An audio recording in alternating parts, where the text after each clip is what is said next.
Shalom, Akiyamwa Akwa. This is Pastor Jerry Carter III. And here we go again with some more of this monkey doctrine, the ape rhetoric, the transpersonal psychology. This stuff is it's ridiculous.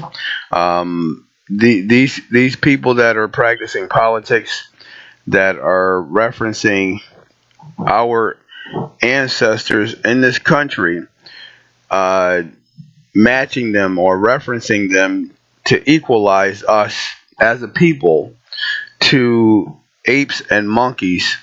This is at a level where these people should be removed from running campaigns and participating in their candidacies. There should be some form of legality that stands up against them using these type of tactics. Donald Trump used it, as well as now one of his cohorts, DeSantis, who was endorsed by Donald Trump in the state of Florida. And this man used the term monkey this up because Andrew Gillum, who is a Negro ancestrally, an Israelite, an Hebrew, an Israelite, one of the descendants of the remnant of the seed of Israel, of the slaves here in America.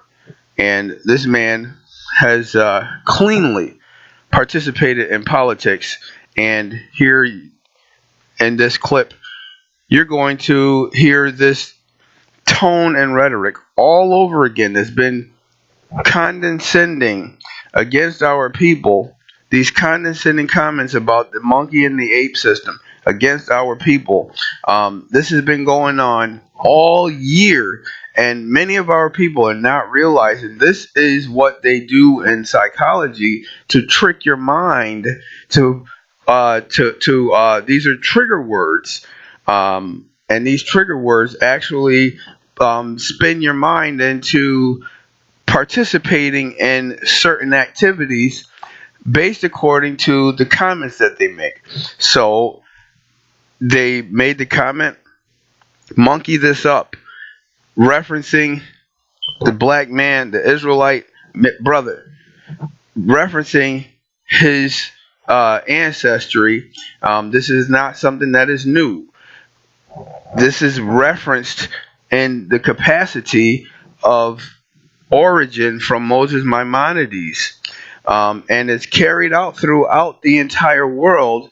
So when people all over the world see this this news clip, or people in other places that are in nearby countries, when they see these type of news clips and it's referencing the so-called blacks in America, the so-called Shaquar people in America, when they see that, they will automatically associate us with apes and monkeys. This is the psychology that is going on, that is normal for them, but for us, it's we've heard it so many times, we've become numb to this behavior.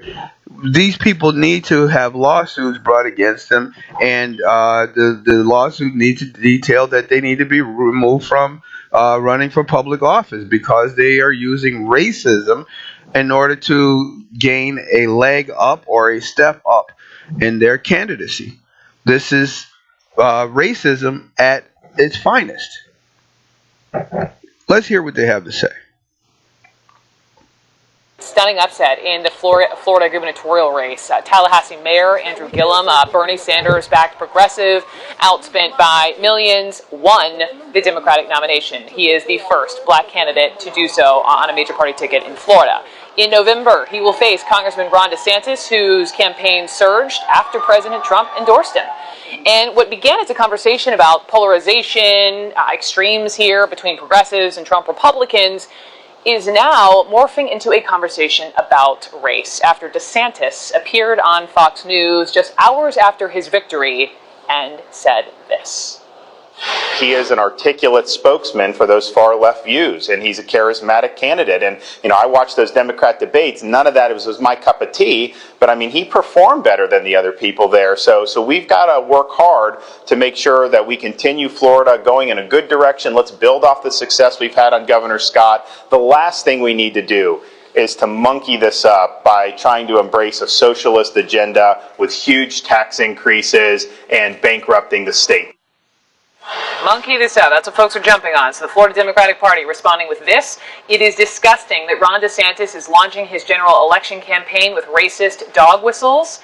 The DeSantis campaign firing back. Ron DeSantis was obviously talking about Florida not making the wrong decision to embrace the socialist policies that Andrew Gillum espouses. To characterize it as anything else is absurd.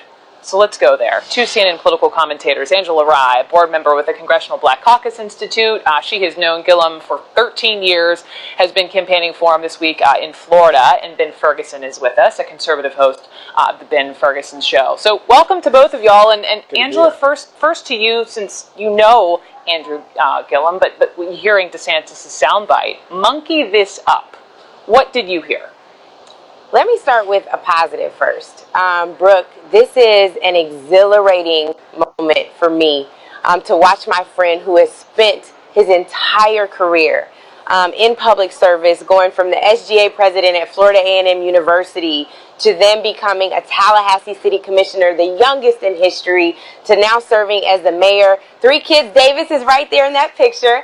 A phenomenal guy who doesn't just perform well, Brooke, who isn't just articulate, but he's brilliant, and he has a body of work to stand on that demonstrates that. What is so unfortunate about what Congressman DeSantis did is he started his campaign the same way Donald Trump did, right? He started by trafficking in racism and otherizing Andrew, who is true to the form all the way down to the toes, a Floridian. So he could have just said, you know, I can't wait to have this competition, to talk about policy, to battle on what we think is fair. He says that he's from a blue-collar family. Then he should support $15 an hour minimum wage. He should be on the same side of many of these issues that are not partisan at all. Far from socialist. And it's so funny because all of the rhetoric today is talking about this upset. Nobody's upset except for the folks who polled the wrong people. This isn't surprising to us. Andrew has been doing this work, and I would just say to Ron DeSantis, shame on you. If you don't understand the history in this country, not even in this country, throughout the world, with putting black people in the same vein as monkeys, it's a problem. H&M lost a ton of business. Maybe he should be H&M's new spokesperson because they lost a ton of business by having a little black boy wearing a hoodie that says monkey in the jungle or whatever it said in January, right? Like, we have to get to a point where this type of rhetoric is not acceptable, and we call it for what it is. It's not a dog whistle. It's actually a foghorn. Ben, again, Congressman DeSantis' team saying to characterize it as anything else is absurd. How do you see it? Look, there's 2 things here. One, I would say first off to the Democrat, congratulations on what is history. I mean, seeing a young person, me being younger, both of us, Andrew and I both being younger, seeing someone be able to pull this off, being outspent, is an incredible thing to see. Forget politics for a second. So I would first say congratulations on that.